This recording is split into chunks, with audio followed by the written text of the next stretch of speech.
Sir ఈరోజు ఈ protest అంటే నీట్ లీకేజ్ విషయంలో విద్యార్థుల భవిష్యత్తు కానీ తల్లిదండ్రుల ఆశలు కానీ నీరు గారిపోయే పరిస్థితి కనపడతా ఉంది.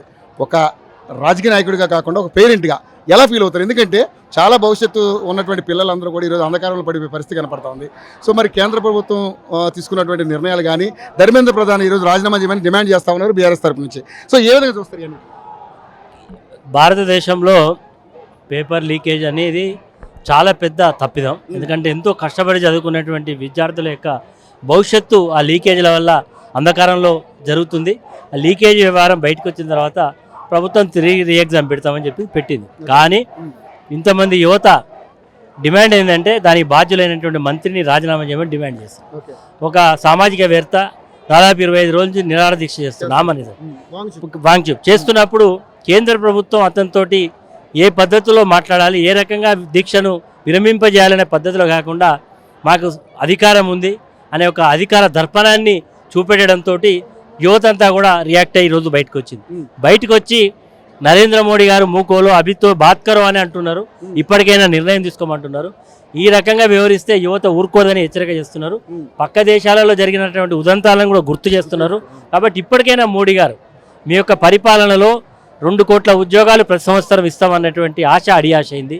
అనేక మంది చదువుకొని ఉద్యోగాలకు ఇబ్బంది పడుతున్నారు.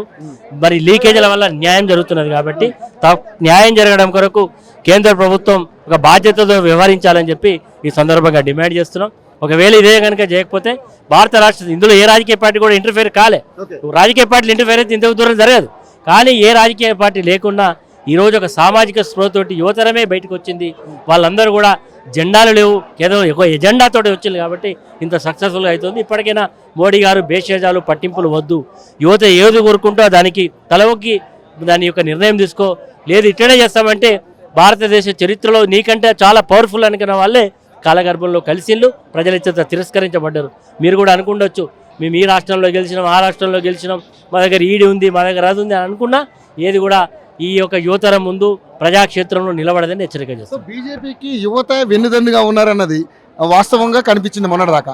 సో మరి ఈ పరిణామాలతో యువత ఏ విధంగా తీసుకోబోతుంది? అంటే ఎప్పుడైనా ఆశతో ఇవి ఇంకా కాకపోతే ఇంకొకసారి అవుతుంది కావచ్చు కానీ ఎక్కడ కూడా ఆశలు నెరవేర్చే పరిస్థితిలో కనబడతలేవు. కాబట్టి ఇంత అసహనం వచ్చింది.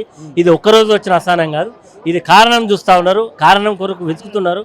మొన్న ఒక సుప్రీంకోర్టు ప్రధాన న్యాయమూర్తి కాక్రోచ్ యువతను పోల్చినప్పుడే ఒక ఇండికేషన్, ఒక కొద్ది సమయంలోనే కొన్ని వేల మిలియన్స్ వచ్చారు. మరి దాన్ని ఆ రోజు ఏమన్నారు, పాకిస్తాన్ ఉన్నాడు ఇలా వీడు ఉన్నాడు. ఇప్పుడు ఏ యువకుడు లేడు. ఇక్కడ కేవలం భారతదేశ యువత పికిలి బిగించి వ్యతిరేకంగా ప్రభుత్వానికి వ్యతిరేకంగా గలం విప్పింది. కాబట్టి ఇప్పటికైనా దీన్ని సరిదిద్దుకుంటే బాగుంటుంది. చరిత్రను అధ్యయనం చేసుకొని వస్తున్నటువంటి రియాక్షన్ను గుర్తిస్తే బాగుంటుంది. లేదు మేము కొత్త చట్టాలను అమలు చేస్తాం, మేమంతా కూడా నిన్నే కేంద్ర ప్రభుత్వం నేను చూసిన ఏదో చట్టం అమలు చేయడానికి మేము పూర్తి అధికారాలు ఇస్తున్నాం.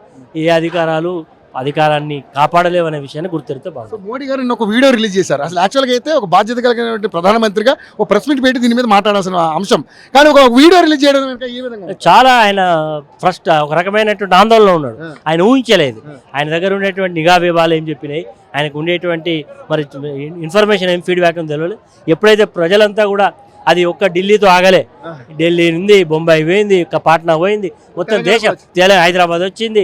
హైదరాబాద్ ఇప్పుడు హైదరాబాద్ నుంచి జిల్లా పోతుంది, జిల్లా నుంచి ఊర్లో పోతుంది. ఇది ఆగదు.